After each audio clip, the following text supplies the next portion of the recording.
কল্পনা করুন, এক রাতে ঘুমিয়ে পড়লেন মানুষ হয়ে আর সকালে উঠলেন বানর হয়ে। এটা কোনো গল্প না, এটা সত্যিই ঘটেছিল ১২,০০০ মানুষের সাথে। আজকের বানর কি সেই মানুষদের বংশধর? নবীজি সাল্লাল্লাহু আলাইহি ওয়াসাল্লাম নিজেই এই প্রশ্নের জবাব দিয়েছেন, এবং সেই জবাব আপনাকে অবাক করে দেবে। তাহলে চলুন শুরু করা যাক পুরো ইতিহাসের গল্পটা। প্রিয় বন্ধুরা, আপনারা কি জানেন এমন একটি জাতির কথা যাদের উপর আল্লাহ তাআলা এত ভয়ঙ্কর আযাব নাজিল করেছিলেন যে তাদের সবাইকে বানরে পরিণত করে দেওয়া হয়েছিল? কি ছিল সেই গুনাহ যার কারণে আল্লাহ তাআলা এত কঠোর শাস্তি দিয়েছিলেন? বানর হওয়ার পর তারা কতক্ষণ বেঁচে ছিল? কেমন ছিল তাদের মৃত্যু? আর বানর হয়ে যাওয়ার পর নিজের প্রিয়জনদের দেখে তারা কি করত? এবং আজকের যুগে যে বানর দেখা যায়, তারা কি সেই আযাবপ্রাপ্ত জাতির বংশধর? এই সব প্রশ্নের জবাব আজ আমরা কোরআন ও হাদিসের আলোকে জানব। সুখী একটি জাতির গল্প। প্রিয় বন্ধুরা, মানুষকে বানরে পরিণত করার এই ঘটনার সূচনা হযরত দাউদ আলাইহিস সালামের যুগে। তিনি এবং তার কওম সমুদ্রের তীরে আয়লা নামের একটি গ্রামে বাস করতেন। তাদের সংখ্যা ছিল প্রায় ৭০,০০০।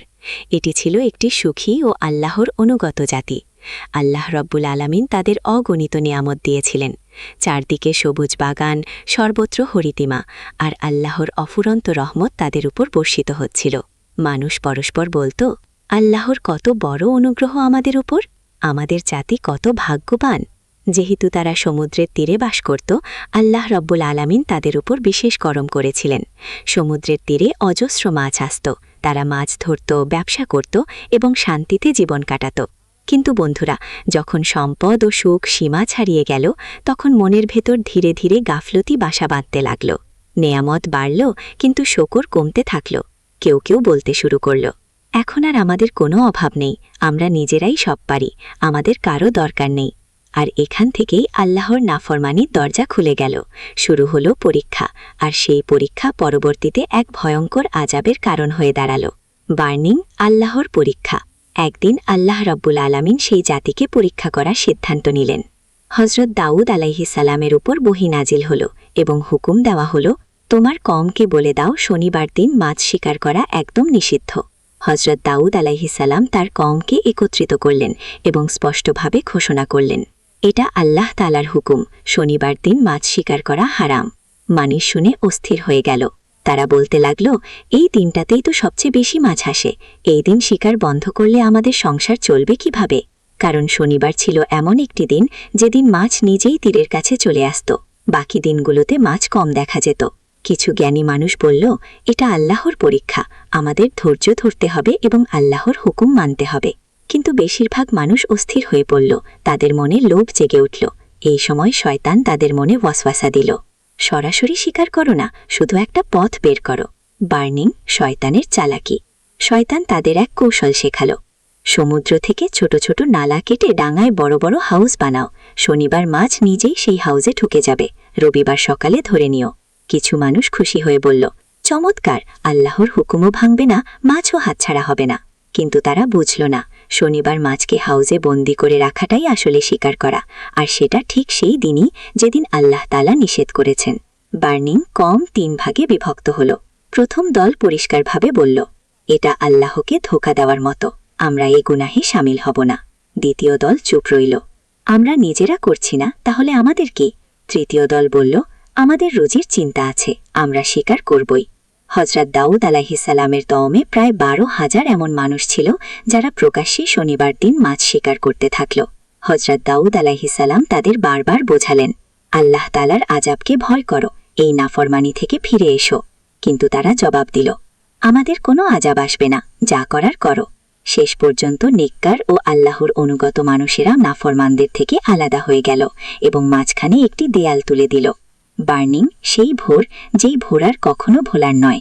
তারপর একদিন হযরত দাউদ আলাইহিস সালাম আল্লাহর হুকুমে সেই নাফরমানদের উপর ভীষণ রাগান্বিত হলেন।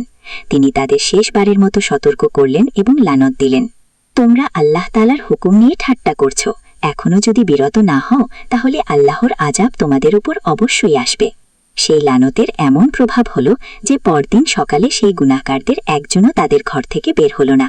পুরো এলাকা নীরব, যেন জীবন থমকে গেছে।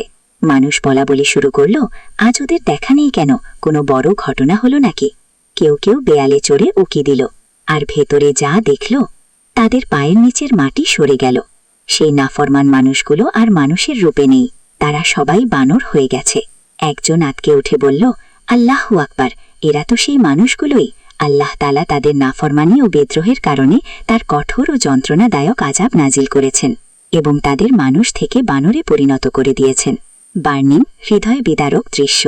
যখন মানুষ দরজা খুলে তাদের ঘরে প্রবেশ করল, সেখানে ছিল একটি হৃদয় বিদারক দৃশ্য। বানরগুলো তাদের আত্মীয়দের চিনতে পারছে, কাছে আসছে, কাপড় শুকছে, জোরে জোরে কাঁদছে। একটি বানর তার মায়ের পায়ে লটিয়ে পড়ল, যেন কিছু বলতে চাইছে, কিন্তু আল্লাহর আযাব এমন ছিল তারা কথা বলার শক্তি হারিয়ে ফেলেছে, শুধু কাঁদতে পারছে, মনের কথা বলতে পারছে না। এই দৃশ্য দেখে একজন কাঁদতে কাঁদতে বলল, হায়, এই মানুষগুলো যদি সময় মতো বুঝত। এই আযাবে বানরে পরিণত হওয়া মানুষের সংখ্যা ছিল প্রায় 12,000। তারা আল্লাহ তাআলার হুকুমের নাফরমানি করেছিল, আর আল্লাহ তাআলা দুনিয়াতেই তাদের সেই শাস্তি দেখিয়ে দিলেন। আল্লাহ তাআলা পবিত্র কোরআনে সূরা আল বাকারায় ইরশাদ ফরমান, আর তোমরা অবশ্যই তাদের জানো যারা শনিবারের ব্যাপারে সীমা লঙ্ঘন করেছিল। তখন আমি তাদের বললাম, হয়ে যাও লাঞ্ছিত বানর। এই 12,000 নাফরমান মানুষ মাত্র 3 দিন বেঁচেছিল। এই 3 দিনে তারা না খেতে পারল, না পান করতে পারল, ক্ষুধা ও তৃষ্ণায় কাতরাতে থাকল। 3 দিনের মধ্যেই তারা সবাই ধ্বংস হয়ে গেল। আর যারা এই নাফরমানদের নাফরমানি থেকে বিরত রাখার চেষ্টা করেছিল, আল্লাহ তাআলা তাদের এই আযাব থেকে রক্ষা করলেন। এমনকি যারা মনে মনে শিকারকে খারাপ মনে করত কিন্তু চুপ ছিল, আল্লাহ তাআলা তাদেরও নিরাপদ রাখলেন। বার্নিং গুরুত্বপূর্ণ প্রশ্ন, আজকের বানর কি সেই জাতির বংশধর? এ বিষয়ে একটি বর্ণনা পাওয়া যায়। হযরত আব্দুল্লাহ ইবনে মাসউদ রাদিয়াল্লাহু আনহু বর্ণনা করেন, এক ব্যক্তি নবীজি সাল্লাল্লাহু আলাইহি ওয়াসাল্লামকে জিজ্ঞেস করলেন, আজকের বানর কি হযরত দাউদ আলাইহিস সালামের কওম থেকে? তখন রাসূলুল্লাহ সাল্লাল্লাহু আলাইহি ওয়াসাল্লাম জবাব দিলেন, আল্লাহ তাআলা যখন কোনো জাতির উপর আযাব পাঠান বা তাদের চেহারা বদলে দেন, তখন সেই আযাব শুধু সেই নির্দিষ্ট মানুষদের মধ্যে সীমাবদ্ধ থাকে। এরপর আল্লাহ তাআলা তাদের পুরোপুরি ধ্বংস করে দেন এবং তাদের কোনো বংশধারা চলে না। অতএব এটা ভুল ধারণা যে আজকের বানরদের মধ্যে সেই আযাব প্রাপ্ত জাতির কোনো বংশধর আছে। সত্য হল, সেই মানুষগুলো মাত্র 3 দিন বেঁচেছিল। এরপর আল্লাহ তাআলা তাদের এই পৃথিবী থেকে সম্পূর্ণভাবে মুছে দিলেন। নবীজি সাল্লাল্লাহু আলাইহি ওয়াসাল্লাম এবং ছোট্ট হোসাইনের গল্প। গল্প 1, দীর্ঘ সিজদা। একবার নবীজি সাল্লাল্লাহু আলাইহি ওয়াসাল্লাম মসজিদে নববীতে নামাজে সিজদারত ছিলেন। ছোট্ট হোসাইন রাদিয়াল্লাহু আনহু দৌড়ে এসে ভালোবাসায় নবীজির পবিত্র পিঠে চড়ে বসলেন এবং তার প্রবাহিত কেশ ছোট্ট হাতে ধরে বলতে লাগলেন, চলো আমার ঘোড়া, চলো আমার ঘোড়া। নবীজি সাল্লাল্লাহু আলাইহি ওয়াসাল্লাম এই মহব্বতের মুহূর্তেও সম্পূর্ণ একাগ্রতার সাথে সেজদায় থেকে আল্লাহর তাসবিহ পড়তে থাকলেন। 3 বার, 5 বার, 7 বার, এমনকি 10 বার পর্যন্ত বাড়িয়ে দিলেন, যাতে ছোট্ট হোসাইন আরামে তার পিঠে বসে খেলতে পারেন। এক মুহূর্তের জন্য তার মনে এলো, এখন কি সেজদা থেকে মাথা তুলব? ঠিক সেই মুহূর্তে আল্লাহ রাব্বুল আলামিনের পক্ষ থেকে ডাক এলো, হে আমার হাবিব, হোসাইন আপনাকে ঘোড়া বানিয়েছে, সে আপনার পিঠে বসে আছে। যতক্ষণ হোসাইন আপনার পিঠে আছে, আপনি সেজদার অবস্থায় থাকুন। এই ইশারা পেয়ে নবীজি সাল্লাল্লাহু আলাইহি ওয়াসাল্লাম সেজদায় থেকেই ইবাদত চালিয়ে গেলেন আর তার নাতির ভালোবাসার পূর্ণ হক আদায়ও করলেন। সুবহানাল্লাহ। গল্প 2, ঘোড়া খেলা। একবার নবীজি সাল্লাল্লাহু আলাইহি ওয়াসাল্লাম ছোট্ট হোসাইন রাদিয়াল্লাহু আনহুর সাথে খেলছিলেন। হোসাইন মাসুমিয়াতের সাথে বললেন, প্রিয় নানাজান, আপনি ঘোড়া হয়ে যান, আমি আপনার পিঠে সাওয়ার হব। নবীজি ভালোবাসায় ডুবে ঘোড়ার মতো ঝুঁকে গেলেন। হোসাইন তার পবিত্র পিঠে বসলেন। তারপর হোসাইন হেসে বললেন, প্রিয় নানাজান, এখন ঘোড়ার মতো আওয়াজ দিন আর চলুন। নবীজি খেলার জন্য ঘোড়ার মতো আওয়াজ দিলেন এবং সেইভাবে চলতে শুরু করলেন। ছোট্ট হোসাইন হাসতে হাসতে নানার সাথে লিপ্ত হয়ে গেলেন। কিছুক্ষণ পর হোসাইন আবার চাইলেন। নবীজি দ্বিতীয়বারও আওয়াজ দিলেন। তারপর তৃতীয়বার হোসাইন রাদিয়াল্লাহু আনহু বললেন, প্রিয় নানাজান, আরেকবার আওয়াজ দিন। কিন্তু এবার নবীজি লজ্জা ও হায়ার কারণে আওয়াজ দিলেন না। মনে মনে ভাবলেন, আবার এভাবে আওয়াজ দিলে মানুষ কি বলবে? কেউ ঠাট্টা করবে না তো? তাই তৃতীয়বার আওয়াজ দিলেন না। ঠিক সেই মুহূর্তে আল্লাহর হুকুমে হযরত জিবরাইল আলাইহিস সালাম এলেন এবং বললেন, ইয়া রাসূলাল্লাহ, আপনি আপনার নাতির জন্য একবার ঘোড়ার আওয়াজ দিলেন, সেই ওসিলায় আল্লাহ তাআলা আপনার উম্মতের অর্ধেক গুনাহ মাফ করে দিলেন। দ্বিতীয়বারও দিলেন, সেটার বিনিময়েও মাফ করলেন। সুবহানাল্লাহ। আর যদি তৃতীয়বারও সেই আওয়াজ দিতেন তাহলে আল্লাহ রাব্বুল আলামিন আপনার পুরো উম্মাতের সারা জীবনের সমস্ত গুনাহ মাফ করে দিতেন। সুবহানাল্লাহ। গল্প ৩। ঈদের পোশাক। ঈদের মুবারক দিন। ফজরের নামাজের পর হজরত আলী রাদিয়াল্লাহু আনহু কোথাও চলে গেছেন। ঘরের ভেতরে নবীজির প্রিয় কন্যা হজরত ফাতেমা রাদিয়াল্লাহু আনহা চুলায় রুটি বানাচ্ছেন, মুখে শুধু আল্লাহর জিকির। উঠোনে ছোট্ট ইমাম হাসান ও ইমাম হুসাইন রাদিয়াল্লাহু আনহুমা পুরনো কাপড়েই খেলছেন। এমন সময় পাড়ার একটি ছেলে দৌড়ে এসে অবাক হয়ে বলল, তোমরা দুজন ঈদে নতুন কাপড় পরনি? আজ তো খুশির দিন। পাড়ার সব বাচ্চারা নতুন পোশাকে সেজেছে, আর তোমরা দুজন রোজকার মতো এই পুরনো কাপড়েই খেলছ। ছোট্ট দুই ভাই তখন এতটাই ছোট যে ঘরের অভাব বোঝার বয়স হয়নি। তারা দৌড়ে ভেতরে এলো এবং মাসুম চোখে অশ্রু নিয়ে মায়ের দিকে তাকিয়ে বলল, আমি জান, আজ তো ঈদের দিন। পাড়ার সব বাচ্চারা নতুন কাপড় আছে, তারা আনন্দ করছে। আমাদের নতুন কাপড় নেই কেন? এই নিষ্পাপ কথা শুনে হজরত ফাতেমা রাদিয়াল্লাহু আনহার বুকের ভেতর ভেঙে পড়ল, চোখ ভরে উঠল জলে। কিন্তু সন্তানদের সামনে নিজের কষ্ট প্রকাশ পেতে দিলেন না। নরমভাবে বললেন, আমার সোনামণিরা, আগে তোমরা গোসল করে নাও, আমি তোমাদের জন্য নতুন কাপড়ের ব্যবস্থা করছি। চোখে আসার আলো নিয়ে দুই ভাই দৌড়ে গোসল করতে চলে গেল। হজরত ফাতেমা রাদিয়াল্লাহু আনহা গভীর চিন্তায় ডুবে গেলেন। গোসলের পর ফিরে এলে নতুন কাপড় চাইবে, তখন কি বলবো? তিনি দ্রুত উঠলেন, অজু করলেন, জায়নামাজ বিছিয়ে বসলেন।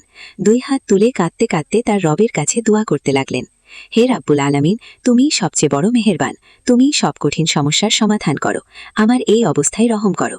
হে আমার মালিক, এই অভাব ও অসহায়ত্বের উপর তোমার রহমত নাজিল ফরমাও। আমার সন্তানদের মন থেকে ঈদের নতুন কাপড়ের সেই স্মৃতি মুছে দাও, যা তাদের কষ্ট দিতে পারে। কারণ গোসল সেরে ফিরে এলে তারা নতুন কাপড় চাইবে। আমি তখন কি বলবো? হে আমার রব, আজ আমাকে এই কঠিন পরীক্ষা থেকে মুক্তি দাও। হজরত ফাতেমা রাদিয়াল্লাহু আনহার অন্তর থেকে বেরোবা এই দোয়া আল্লাহর দরবারে কবুল হয়ে গেল। তিনি সেজদায় ছিলেন, রবের সাথে কথা বলছিলেন। এমন সময় দরজায় কেউ টোকা দিল, কিন্তু তিনি আল্লাহর জিকিরে এতটাই মশগুল ছিলেন যে সেই আওয়াজ শুনতেই পেলেন না। তখন আল্লাহ তাআলা তার রহমতে হজরত জিব্রাইল আলাইহিসসালামকে পাঠালেন। জিব্রাইল আমিন ফেরেশতাদের পাহারায় একজন দর্জির হাতে 2 জোড়া সুন্দর পোশাক নিয়ে সরাসরি হজরত ফাতেমার দরজায় পৌঁছলেন। দ্বিতীয়বার টোকা পড়তেই হজরত ফাতেমা রাদিয়াল্লাহু আনহা সেজদা থেকে মাথা তুলে দরজার দিকে গেলেন। বাইরে একজন দর্জি দাঁড়িয়ে, হাতে 2 জোড়া পোশাক। তিনি আদবের সাথে কাপড়গুলো নিলেন। খুলে দেখতেই তার চোখ বিস্ময়ে চমকে উঠল। এগুলো সাধারণ কাপড় নয়, এগুলো জান্নাত থেকে আসা 2টি পোশাক, একটি লাল, একটি নীল। সেই মুহূর্তে হজরত ফাতেমা রাদিয়াল্লাহু আনহা বুঝলেন আল্লাহ রাব্বুল আলামিন তার দোয়া কবুল করে নিয়েছেন এবং তার ফেরেশতার মাধ্যমে তার সন্তানদের জন্য জান্নাতি পোশাক পাঠিয়ে দিয়েছেন। এই অনুভূতি হতেই তিনি আবার সেজদায় লুটিয়ে পড়লেন এবং রবের শুকর আদায় করতে লাগলেন। ইতিমধ্যে ইমাম হাসান ও ইমাম হুসাইন রাদিয়াল্লাহু আনহুমা গোসল সেরে ফিরে এলেন। হজরত ফাতেমা রাদিয়াল্লাহু আনহা মহব্বতের সাথে নিজের হাতে 2 প্রিয় পুত্রকে সেই জান্নাতি পোশাক পরিয়ে দিলেন। নতুন কাপড়ে 2 ভাইয়ের মুখে এমন আলো ফুটে উঠল যেন চাঁদের 2টি টুকরো চমকে উঠেছে। খুশিতে লাফাতে লাফাতে দুজন নবীজি সাল্লাল্লাহু আলাইহি ওয়াসাল্লামের কাছে গেল এবং মাসুমিয়াতের সাথে বললেন, নানাজান দেখুন, আমরা নতুন কাপড় পেয়ে গেছি। নবীজি সাল্লাল্লাহু আলাইহি ওয়াসাল্লাম সেই কাপড়ের দিকে তাকাতেই তার মোবারক চোখ থেকে অশ্রু ঝরে পড়ল। কারণ এগুলো শুধু কাপড় ছিল না, এগুলো ছিল আগামীর ইঙ্গিত। নীল পোশাক যা ইমাম হাসান রাদিয়াল্লাহু আনহুকে পরানো হয়েছিল ইঙ্গিত করছিল যে তার জীবনের সমাপ্তি হবে বিষ দিয়ে শাহাদাতের মাধ্যমে। লাল পোশাক যা ইমাম হুসাইন রাদিয়াল্লাহু আনহুর ভাগে এলো সেটা ছিল সামনে আসতে থাকা কারবালার দর্দনাক শাহাদাতের প্রতীক। ছোট্ট শিশুদের জন্য এটা ছিল ঈদের আনন্দ, কিন্তু নবীজি সাল্লাল্লাহু আলাইহি ওয়াসাল্লামের অন্তরে ছিল একটি গভীর লুকানো ব্যথা। তবু মুখে ছিল ভালোবাসার নূর আর চোখে ছিল একটি অদ্ভুত মায়া ও করুণার দীপ্তি। প্রিয় বন্ধুরা, যদি এই গল্পগুলো আপনার ভালো লেগে থাকে তাহলে লাইক করুন, আপনার বন্ধু ও পরিজনদের সাথে শেয়ার করুন এবং আমাদের চ্যানেল সাবস্ক্রাইব করতে ভুলবেন না। ইনশাআল্লাহ আবার দেখা হবে নতুন একটি ভিডিওতে। আল্লাহ হাফেজ।